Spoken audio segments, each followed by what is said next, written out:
Have you ever found yourself reaching for a snack when you're feeling down or stressed out? If so, you're not alone. Emotional eating affects lots of people, especially during times of sadness. But why do we turn to food for comfort, and how can we break the cycle? Well, stick around because in today's video, I'm going to share why we reach for food when we're feeling low, and more importantly, how you can take control of emotional eating once and for all. Hi, I'm Trudy Stone, a certified wellness expert who's been where you are. After losing 30 pounds, I can tell you firsthand, I used to turn to food for comfort every time life got hard. I know how easy it is to eat your feelings instead of facing them. In today's video, we're talking all about emotional eating, especially when we're feeling sad. We'll explore why we do it and how you can make healthier choices to support both your mind and body. When you're feeling down, food seems like a quick fix. The problem is, many people don't realize that it's not about hunger. It's about emotion. Whether it's sadness, loneliness, or boredom, we often turn to food in an attempt to soothe ourselves. But the relief is temporary, and then we're left with guilt, shame, and sometimes unwanted weight gain. Sound familiar? Well, you're not alone. This is a common struggle, but it's important to understand what's really going on. So why do we reach for food when we're feeling sad? Well, it comes down to a mix of psychology and physiology. When we're sad, our brain craves a dopamine boost. That's the feel-good hormone, and we often get that quick hit from sugary or high-carb comfort foods. It's no accident that we gravitate toward cookies, chips, and ice cream because these foods give us a temporary high, but they also lead to a crash, making us feel worse in the long run. But here's the important part. How do you know if you're truly hungry or if it's emotional eating? Well, physical hunger comes on more gradually, and it can be usually satisfied with food. Emotional hunger, on the other hand, hits suddenly and usually craves very specific comfort foods. Emotional hunger is often accompanied by feelings like stress or sadness, and even after eating, you still might feel unsatisfied. Now listen up, if you're a stress eater. These foods, although they provide momentary comfort, are actually making your stress worse while making it harder for you to lose weight, if that's one of your health goals. So although these foods might initially make you feel good, believe it or not, these foods that you're eating to make yourself feel better can actually cause stress and make it worse. These ultra-processed foods and foods high in sugar, so think store-bought treats like ice cream, white bread, and pasta,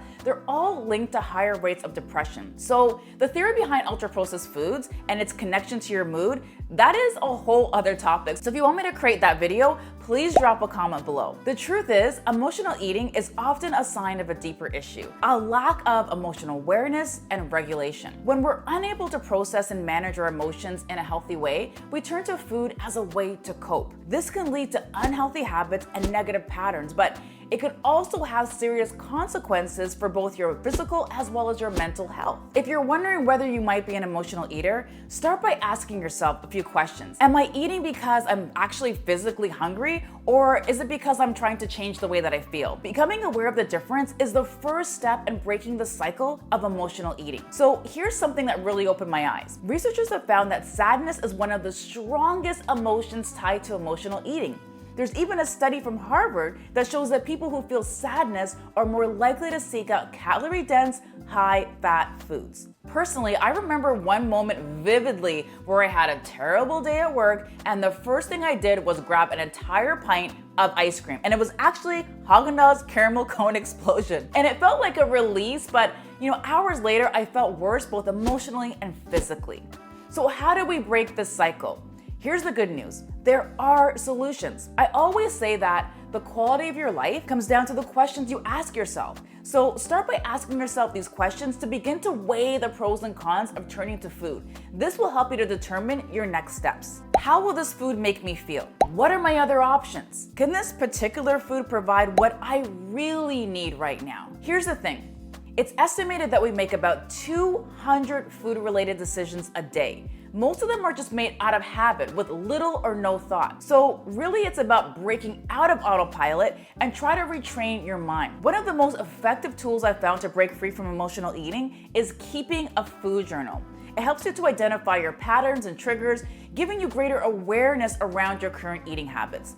This will help you to better understand your eating habits and your emotional relationship with food. You can even track the thoughts or emotions that you experienced before you ate those foods. Another effective tool is meditation. Start by listening to a guided meditation for a few minutes and work your way up from there. Meditation activates the relaxation nervous system, which allows you to rest and digest, restoring your body to an anti-inflammatory state. Research shows that meditation may help to squash overeating. A 2014 review compared 14 different studies and found that using mindful meditation as the #1 intervention decreased binge eating and emotional eating. Meditation has also been shown to lower our stress levels. Another great technique is the emotional freedom technique, or tapping, which can help to reduce the intensity of emotional triggers.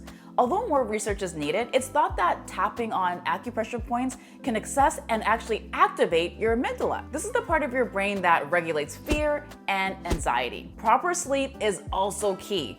In addition to stress, when you lack sleep, you make unhealthier food choices. And that's because your hormones are completely out of whack. So just by getting more sleep, you improve your decision-making skills. When you don't get enough sleep, your body produces less leptin, the appetite-suppressing hormone that sends a signal to your brain when you're full, and produces more ghrelin. That's the appetite-stimulating hormone.